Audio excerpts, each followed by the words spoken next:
கிருஷ்ணனுக்கு சம வயசு அப்படின்னு. பீமனுக்கும் துரியோதனாதிகளுக்கு சம வயசு. இவ எல்லாருக்கும் அண்ணாவா? எல்லாருக்கும் அண்ணா தர்மபுத்திரர் தான். இப்படி வயசு கணக்கெல்லாம் குறிப்பிட்டு ரிஷிகள் சொல்லிட்டு போயிருக்கிறது. நீங்க எப்படி 11,000 வருஷம் இல்லைன்னு நீங்க எப்படி தீர்மானம் பண்ண முடியும்? ஃபர்ஸ்ட் விஷயம் அது எனக்கு புரியல், எனக்கு நம்புற மாதிரி இல்லை அப்படின்னா உங்களோட அறிவின்மைன்னு சொல்லலாம். எனக்கு புரியல, இது எப்படி சாத்தியம்னு எனக்கு புரியலன்னா புரிஞ்சுக்கோ. இது பாருங்க, நம்ம புராணங்கள்லாம் நமக்கு புரிஞ்சதை சொல்றதுக்காக வரல, புரியறத சொல்றதுக்கு தான் வருது. நாம என்ன பண்ணணும்னா அது என்ன சொல்ல வரதோ அந்த லெவலுக்கு நாம உயரணும்னு நினைக்கிறோம். நாம என்ன நினைக்கிறோம்னா நமக்கு என்ன புரியலையோ அந்த லெவலுக்கு அதை பிடிச்சி இழுத்து கொச்சப்படுத்துறோம். நம்ம லெவலுக்கு அதை பிடிச்சி இழுத்து இதுக்கு இதுதான் வியாக்கியானம்னு சொல்லி கொச்சப்படுத்துறோம். கொச்சப்படுத்தினா உனக்கு தான் நஷ்டம். முதல்ல புரிஞ்சுக்குவோம். நீங்க பேசுறதுனால நீங்க புரிஞ்சுக்காதனால நஷ்டம் புராணத்துக்கு இல்லை, உங்களுக்கு தான் நஷ்டம். 11,000 வருஷம் ராமர் இருந்தார்னு இத்தனை லட்சம் வருஷமா நாங்க எல்லாரும் உபன்யாசம் பண்ணின்னு வரோம். யாராவது இந்த சப்ஜெக்டை கலப்பி பேசியிருப்பாளா சொல்லுவோம்? அப்ப நம்ம நம்பணும். தஸ்மாத் சாஸ்திரம் பிரமாணந்தே. அது எப்படிங்கிறத நாம தான் தெரிஞ்சுக்கணும். முடியுமானா முடியும். வயசு கணக்கெல்லாம் நீங்க சொல்ற வயசெல்லாம் கிடையாது. அதெல்லாம் சொல்ல போனா எனக்கு டைம் இன்னும் 10 நிமிஷத்துக்குள்ள ராமாவதாரம் சொல்லியான எனக்கு விஷயத்தை சொல்ல வரேனா.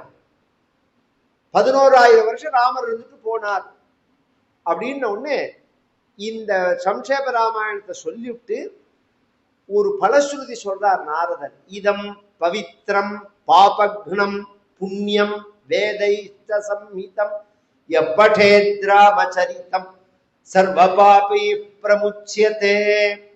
இந்த ராமாயணத்திலேருந்து இதை ஒருத்தன் சொன்னான்னா சர்வ பாபத்திலேருந்தும் விடுதலை ஆவான், பிரமுச்சியதே அப்படின்னு. என்னத்தினால இந்த ராமாயணத்துக்கு விசேஷம்? இதுக்கு பலஸ்ருதின்னு பேர். ஒன்ன செஞ்சோம்னா ஒன்ன படிச்சோம்னா அதுக்கு இந்த பலன்னு சொல்ற மாதிரில அதுக்கு பலஸ்ருதின்னு பேர். இந்த ராமாயணத்துக்கு மற்ற புஸ்தகத்துக்கு என்ன வித்தியாசம்னு சொல்றேன். அப்பதான் இந்த ராமாயணத்தோட கிரேடு உங்களுக்கு தெரியும்.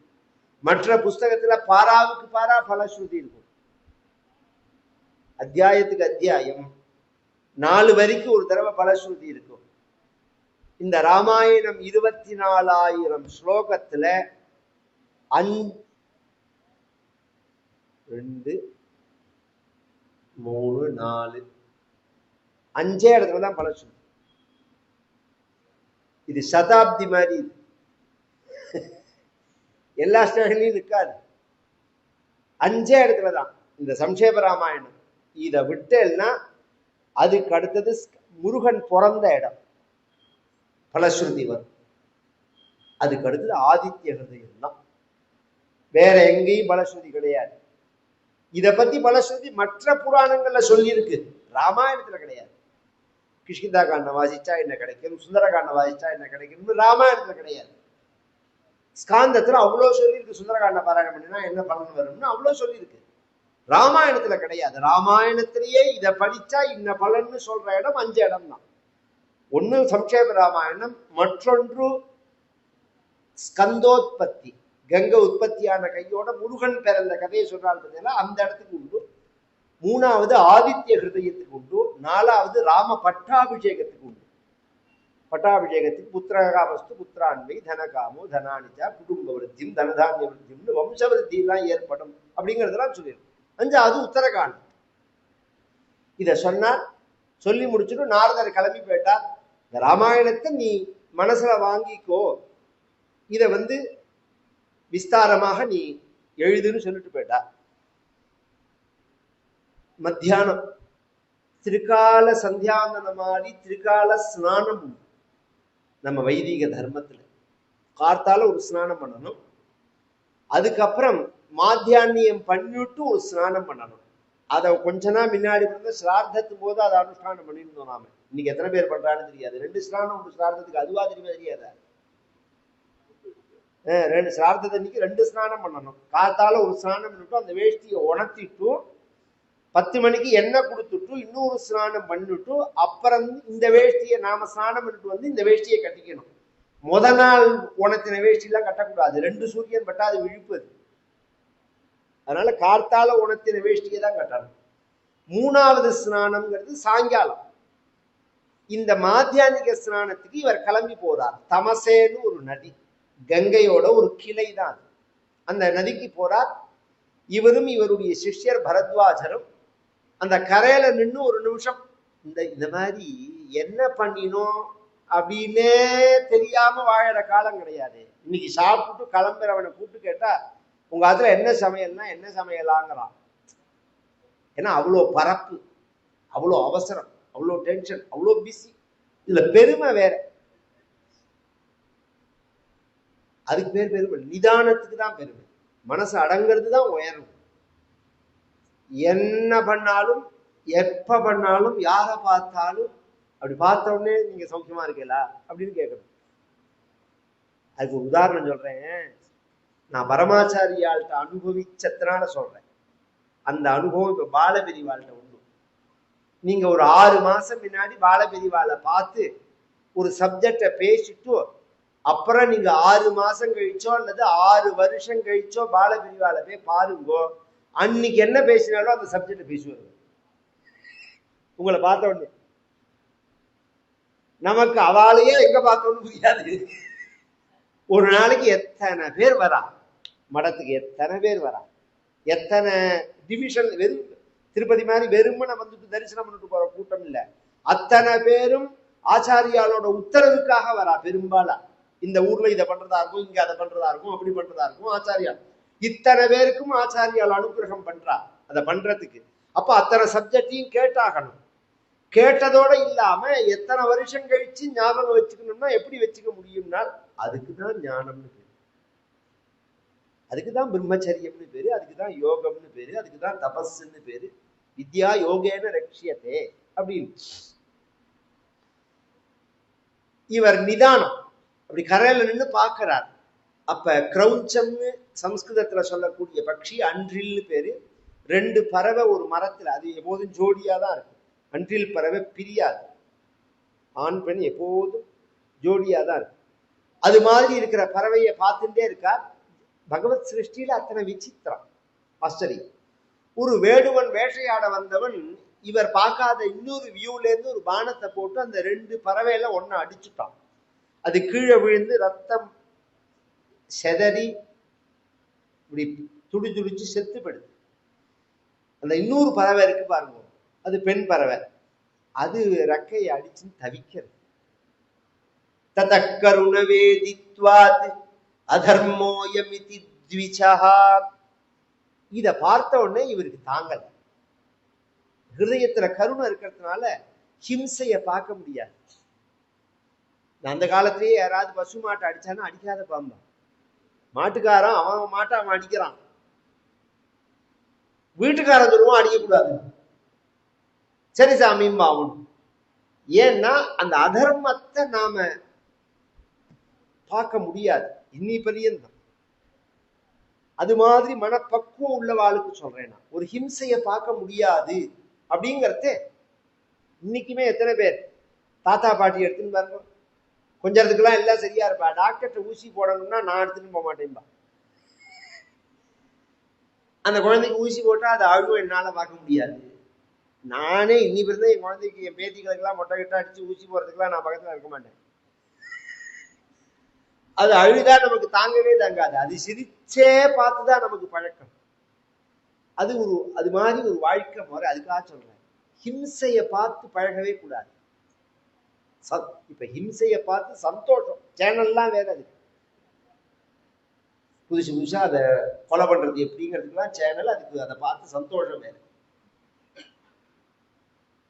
ஒண்ணு நான் தமிழ்ல வச்சனம் கேட்டேன், கொல்றத பார்க்கிற தைரியம் எவனுக்கு இருக்கோ அவன் தான் திங்கலாம்னு ஒரு வச்சனம் தமிழ்ல. அந்த கொல்ற சக்தி இல்ல, கொல்றத பார்க்கிற தைரியமே எவனுக்கு இருக்கோ அவன் தான் திங்கறதுக்கு ஃபிட்டானவன். எல்லாரும் மாம்சம் சாப்பிட முடியாது. இவர் சொன்னார், நீ அடிச்சது சரியில்லைன்னார். என்னோட வேட்டையாடுற தொழில், அதனால நான் அதை செஞ்சேன் அப்படின்னா. நீ இந்த சமயத்துல அதை செஞ்சிருக்க கூடாது. 2 பேரும் அந்யோன்யமா இருக்கிற சமயத்துல நீ செஞ்சதுனால நீ ரொம்ப நாளைக்கு சௌக்கியமா இருக்க மாட்டேன் அப்படின்னு அவனை பார்த்து வெய்யறத்தை சமஸ்கிருதத்துல ஒரு ஸ்லோகமா சொன்னார். இவர் அறியாம இவர் வாக்குல வருது. மானிஷாத பிரதிஷ்டாந்த்வம். இதுதான் ராமாயணத்தோட முதல் ஸ்லோகம் ஒரிஜினலா. அகமசாஸ்வதி சமாஹ யத்க்ரௌஞ்ச மிதுனாதேகம் அவதி காமமோஹிதம். நிஷாதான்னா வேடன். காமமோஹிதம் யத் க்ரௌஞ்ச மிதுனாதேகம் துவம் அவதீஹி மா பிரதிஷ்டாந்த்வம் மாகமஹா. இப்படி சந்தோஷமா இருக்கக்கூடிய பறவைகள்ல ஒன்ன நீ அடிச்சதுனால ரொம்ப நாளைக்கு நீ சந்தோஷமா இருக்க மாட்டேன்னா. அதுக்கு அவன் சொன்னா, என் தொழிலை நான் செய்யறேன், என்ன எதுக்கு சாமி சாபம் கொடுக்கறேன்னு. அதுக்கு அவர் சொன்னார், எந்த தொழிலையுமே ஒரு வரமுறை உண்டுடா. கசாப்பு கடைக்கு உள்பட தர்மம் உண்டு. யாருக்கா தெரியுமா? ஆடு வெற்றாலே கசாப்பு கடை, அதுல ஒரு தர்மம் என்னன்னா செனை ஆட்டை வெட்டக்கூடாது. அந்த ஆடு செனையா இருந்தா அதை வெட்டக்கூடாது. அதுல உள்பட தர்மத்தை பார்த்த தேசம் இது. அது மாதிரி வேட்டையாடும் போது 3 நிலையில வேட்டையாடக்கூடாது. ஒரு மிருகத்தை அது சாப்பிட்டு வேட்டையாடக்கூடாது, அது குட்டிக்கு பால் கொடுத்துருந்தா வேட்டையாடக்கூடாது, கணவன் மனைவி சேர்ந்திருந்தா வேட்டையாடக்கூடாது. நீ இப்ப சேர்ந்து இருக்கிற சமயத்துல அடிச்சதுனால நீ நன்னா இருக்க மாட்டாய் அப்படின்னார். அவன் கிளம்பி போயிட்டான். இவருக்கும் மனசு சரியில்லை. சிஷ்யனை வந்தார். சிஷ்யன் சொன்னா, அது விட்டுருங்கோ, இப்ப அவனை வெய்யறதுக்கு நீங்க ஒரு வார்த்தை சொன்னேலே, அதை பார்த்தா ஒரு பாட்டு மாதிரி இருக்கேன்னா. சோகா ஸ்லோகத்துவமாகதா. உங்களோட வருத்தம் ஒரு ஸ்லோகமா இருக்கே, பாட்டா இருக்கே. அதுல இருந்துதான் இங்க மெட்ராஸ்ல தான் அந்த பழக்கம் உண்டு. ஒரு காலத்துல தமிழ்ல சொல்லுவா, ஒருத்தரை வெய்ய போறான்னா உங்க அப்பா உங்க பாட்ட போ, இன்னைக்கு நல்ல பாட்டு இருக்கு உனக்கும்பா. நல்ல பாட்டு இருக்குன்னு எப்படி வரும்? உங்க அப்பா நன்னா வெய்ய போறார் அப்படின்னு தானே சொல்லணும். ஏன் பாட்டு இருக்குன்னு சொல்றோம்னா, பாடிண்டு வெசவர் இவர் தான் முதல்ல. அப்படின்னா என்ன சார்னா, இந்த மொழி இருக்கு பாருங்க, இதை நாம் உபயோகப்படுத்துறதே 2 வகையா உபயோகப்படுத்தலாம். கத்தியம்னு ஒண்ணு, பத்தியம்னு ஒண்ணு. இப்படி எண்ணிலடங்காத வார்த்தைகளை சேர்த்து பேசுறது ஒரு வகை. வேதத்தையே உதாரணம் சொல்றேன். ஜேத்வோர் ஜேத்வா வாயவஸ்தோ வாயவஸ்ததேவோ சவிதா பிரார்ப்பயது ஸ்ரேஷ்டதமாய கர்மண ஆப்தாயத்வம் கிணியாதேவ பாகமூர்ஜஸ்வதி பயஸ்வதி. நான் எனக்கு எப்ப மூச்சு வாங்கணும்னு தோன்றதோ அப்பதான் நிறுத்திப்பேன். சொல்லிண்டே இருக்கலாம். அப்படி இல்லாம சுக்லாம் வரதரம் விஷ்ணும் நிறுத்திடுறோம். சசிவர்ணம் சதுர்புஜம் நிறுத்திடுறோம். பிரசன்னவதனம் தியாயத் நிறுத்திடுறோம். இந்த நிறுத்துற இடத்துல சுக்லாம்பரதரம்னு சொன்னமே, அதுல உள்ள எழுத்த கணக்கு பண்ணேன்னா 8 இருக்கும், 12 இருக்கும், 16 இருக்கும், 24 இருக்கும், 36 இருக்கும், 108 பரிந்து உண்டு. இதுக்கு சந்தஸ்ன்னு பேர். இந்த கணக்குல இருந்தாதான் தாளம் போட முடியும். இந்த கணக்குல இல்லைன்னா நீங்க ஆலாபனை தான் பண்ணலாம், தாளம் போட முடியாது. இன்னைக்கு இத்தனை பேரும் ஆட்டம் பாட்டத்தோட கொண்டாடுறா. இன்னைக்கு தாளத்துலதான் உலகமே இருக்கு.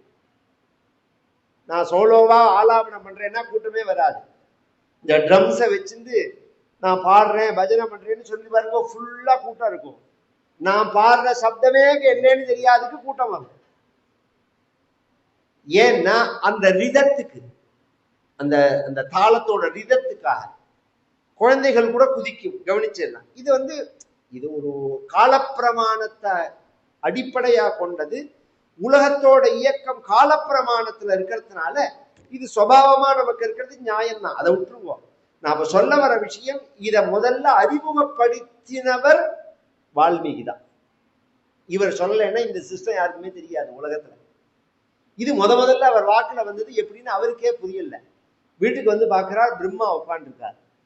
பிரம்மாவை நமஸ்காரம் பண்ணினார். ஏன்னா ஒரே காத்தாலேருந்து ஒரே விஐபி விசிட்டா இருக்கு, என்ன விசேஷம்னா. அதுக்கு பிரம்மா சொன்னார், உலகத்துல 2 முட்டா. உள்ளூர் பொண்ணை கல்யாணம் பண்ணிக்கிறவன் ஒரு முட்டா, வெளியூர் மண்ணுல போய் விவசாயம் பண்றவன் ஒரு முட்டா அப்படின்னு பழைய காலத்துல சொல்லுவான். ஏன் அப்படின்னா உள்ளூர்ல பொண்ணை கல்யாணம் பண்ணிட்டா 10 நிமிஷம் கிடைச்சாலும் பிறந்தாத்துக்கு ஆத்துக்கு போட்டு ரெண்டுட்டு போயிடுவா. இந்த அக்ரஹாரத்துல எல்லாம் பார்த்தா எய்த வரிசையிலேயே பிறந்தா இருக்கும். எங்கன்னு பார்த்தா கூட்டிட்டு வாசியரை வச்சு அங்க இருக்க அம்மாவாத்துக்கு போனேன்பா. ஒண்ணும் சொல்ல முடியாது. வெளியூர் மண்ணு விவசாயம் பண்ணும்போது வெளியூர் கண்ணுக்கு எய்தாப்புல இருந்தாலே பலன் வராது. வெளியூர்ல இருந்தனா கொண்டு விடுவான் ராவோட ராவா. இந்த சரஸ்வதிக்கு உள்ளூரே பிறந்தான். இவன் எங்க எப்ப போறான்னு தெரியல. ஆனா இப்ப பார்த்தேன் காணுமேன்னு தேடினேன். ஒரு ஸ்லேடையா சொல்றது இது உண்மை இல்லை, உண்மையா அவர் சொன்னதையும் சொல்றேன். உங்க வாக்குல வந்து உட்கார்ந்து விட்டாள் சரஸ்வதி. மச்சந்தா தேவன், அது என்னோட சங்கல்பத்தினாலதான் அப்படின்னா. நீங்க ஒரு வார்த்தை சொன்னேலே வேடனை வெய்வதற்கு, இது உங்களுக்கா வந்த வார்த்தை இல்ல, நான் சரஸ்வதியை அனுப்பிச்சு அந்த வார்த்தையை வரவழைச்சேன். எதற்காகன்னா அந்த மெத்தேடுல நீங்க ராம கதையை பண்ணணும்னா. குரு ராம கதாம் புண்ணியம் ஸ்லோகபத்தாம் மனோரமம். அதுக்கு அவர் சொன்னார், இது வெறும் கற்பனை கதை இல்லையே, அதுல என்ன நடந்ததுன்னே எனக்கு தெரியாது. ராமன் ஒருத்தரை பத்தி தான் தெரியும் எனக்கு. நாரதர் வந்து சுருக்கமா சொல்லிட்டு போனார். நான் எழுதும் போது அதுல பொய் வரக்கூடாது, கற்பனை இருக்கக்கூடாது. அதுக்கு அவர் சொன்னார், பிரம்மா 2 விஷயம் சொல்றேன். ரகசியஞ்ச பிரகாசஞ்ச எத்விருத்தம் தஸ்ய தீமதா. இந்த ராமனோட கதையில எது நடந்ததோ அது படசியமானா வெளியில தெரியற மாதிரி, ரகசியமானா மறைவா நடந்தது. எது நடந்ததோ அத்தனையும் உங்களுக்கு தெரியும், விஷன் மாதிரி தெரியும் உங்களுக்கு. மேல மேல ராமாயணத்தை பார்த்து ஆச்சரியமா இருக்கும். ஒருத்தரோட மனசுல உள்ளதை சொல்லுவார் வால்மீகி, ஹிருதயத்தை புடுங்கி பேசுவார். வாலி வதங்கள்லாம் வரதே அதை சொல்றாங்க. ஒண்ணும். 2வது இன்னொன்னு, நான் வந்து ஒரு கேரண்டி கொடுக்கறேன். ந தேவா அனிர்தா காவ்யே காச்சிதத்ர பவிஷ்யதி. உங்க வாயிலேந்து வர இந்த ராமாயணத்துல ஒரு எழுத்து கூட பொய் வராதுன்னு நான் சொல்றேன். அதனாலதான் ஏகைகம் அக்ஷரம் புரோக்தம் மகாபாதக நாசனம். ஒரு எழுத்து ராமாயணத்தை படிச்சாலும் புண்ணியம் அப்படின்னு. அப்பேற்பட்ட ராமாயணம் இன்னிலேருந்து ஆரம்பிச்சு நாளைய தினம் ராமாவதாரம், நாளை மறுநாள் சீதா கல்யாணம், வெள்ளிக்கிழமையா அமைஞ்சிருக்கு. தொடர்ந்து ராமாயணத்தை அனுபவிக்கக்கூடிய பாக்கியம். உயர்ந்த புஸ்தகம், ஆச்சரியமான புஸ்தகம். வால்மீகி ராமாயணமே அனுபவிச்சு மாளாது. அத்தனை விஷயத்தை கொண்டு வச்சிருக்கார்.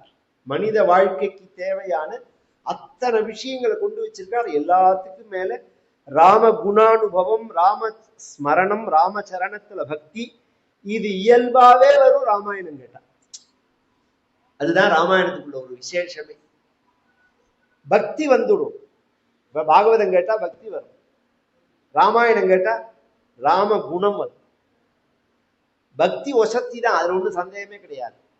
பக்தன்கிற பேர்லயே எத்தனையோ பேர்கள் தப்பு பண்றவாளை பாக்குறமே நாம.